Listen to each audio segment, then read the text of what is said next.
Hello guys, this is Amritpal Singh. I'm here to present my second video on Apache Flume. In this video, I'll be showing you the little demonstration that how we can get the data ingested with the help of Apache Flume.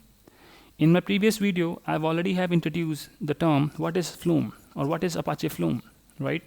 It's just a tool for getting the data ingested, right? So today I'll be showing you the demonstration that how we can use that tool to get the data ingested. For this little video, I'll be using Netcat as my source and LoggerSync as my sink. Okay, it means I'll be generating events with the help of Netcat. With the help of Apache Flume, I'll be getting the data ingested, those events, and I'll be showing those events on the console with the help of LoggerSync. Right? So let's start. Guys, if you want to work with Apache Flume, one thing is common or one thing is required for every practical. It is the configuration file. We have to create one configuration file. We have to create one file which is having an extension .conf. Conf stand for configuration.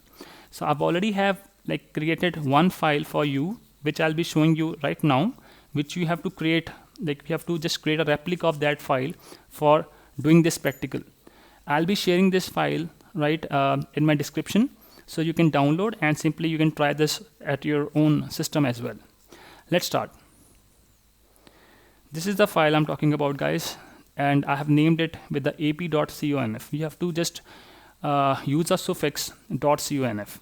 Guys, actually, if you look at this file, actually it's quite easy to understand. Why? Because it just have 4 keywords written over there, which is repeated time to time. One is source, one is channel, one is sink, one is agent. Nothing more than that, which we already have learned in the first video.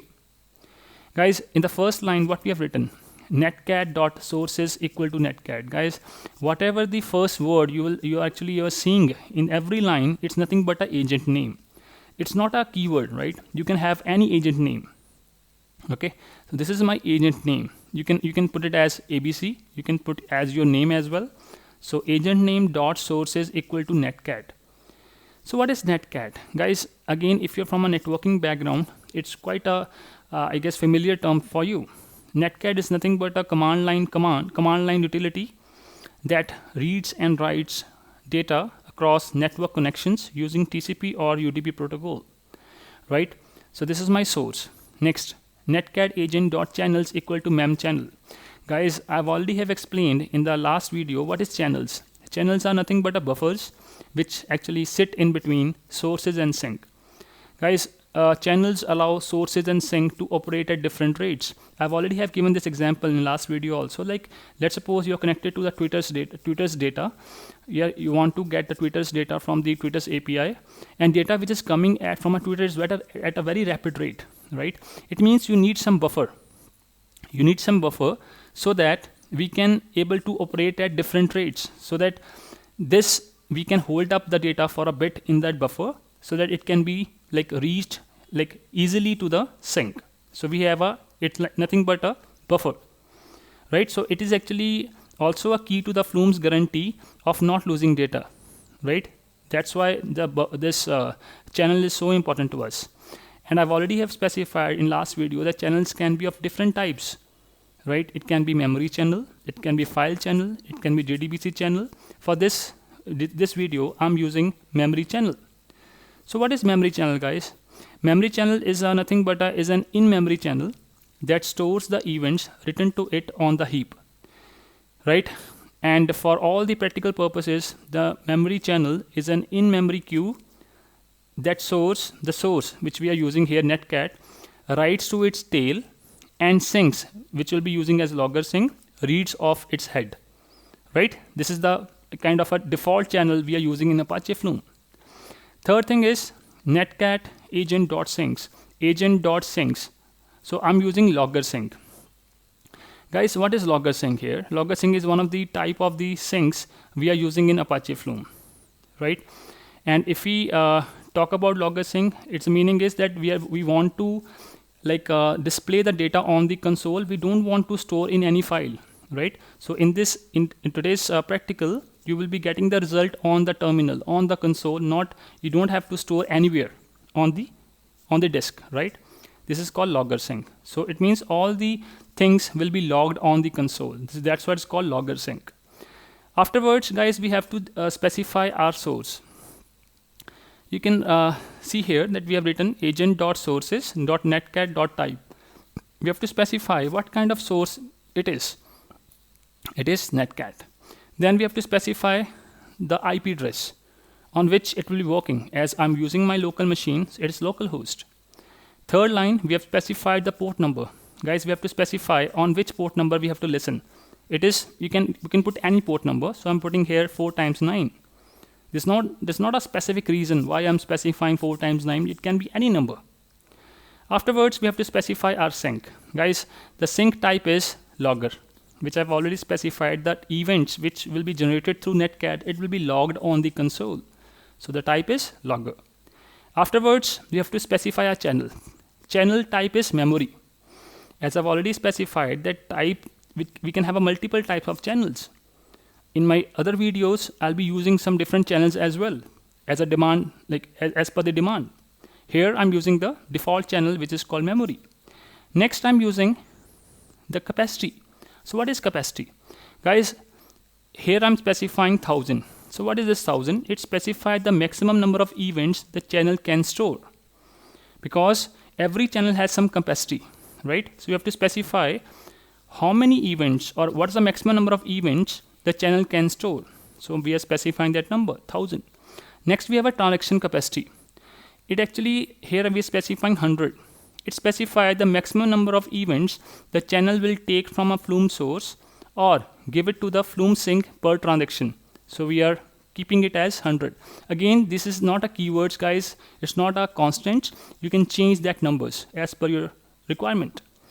Afterwards, we have to specify how my source and sync is connected. You can see netcat.sources.netcat.channels equal to mem channel. Similarly, we have to specify how my sync is connected, again with the help of mem channel. Mem channel is a shortcut for the memory channel. Guys, so these are these few lines we have to append on the file which is ending with .conf. So we have to save it. So I've already have saved it with the name ap.conf. It is on my home location. Okay. So first task is done. Next task is we have to run this stuff now. How we can carry out this little practical? Very simple. We have to write on the terminal flume -ng. Okay, this is a keyword space agent. What's my agent name? -n means agent name. What's my agent name? We know it is Netcat agent. You can see Netcat agent, in which N capital, A capital. So specify Netcat agent. Afterwards, we have to give a space, give a -f. -f means that file location. File location, actually I'm currently working on my home location. You can see this tilde sign. So we have to specify ap.conf. That's it. This is the command, guys. It's done. Press enter.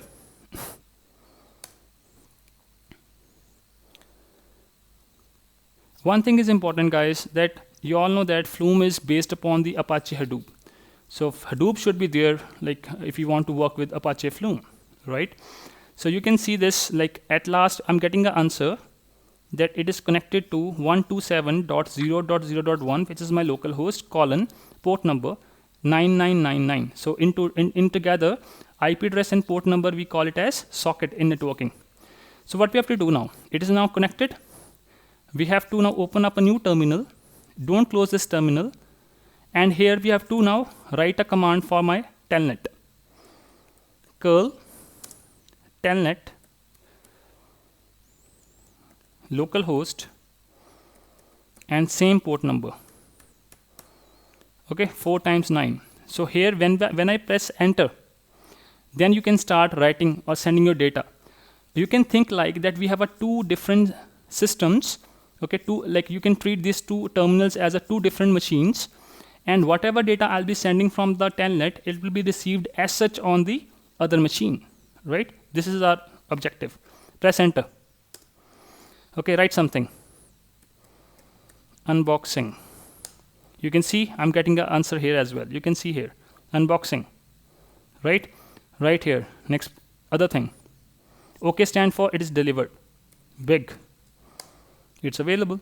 Similarly, data. Okay, so you can see this, that it is now successfully completed, because whatever data we have sent, guys, I've already have specified the basic unit of data which we use in the Apache Flume is called event. That's why you can see it's an event written here. It is showing the body and it is showing the hexadecimal numbers correspond to this unboxing. Similarly, for big, we have this hexadecimal numbers, some series of like a sequence of numbers. So whatever data we have sent from this terminal, it has been received to the other terminal. And so this is the concept of Apache Flume, right? Because this was my source, telnet, from which I was generating events. With the help of Apache Flume, it has now received to my other terminal on using a logger sync. That's why you can see logger sync, that the events got recorded or got logged at my console. So this is my first practical, right? I hope you must have understood the first little thing, right? So more things to be listed, which I'll be covering in my next video. Thanks for watching. See you next video, guys.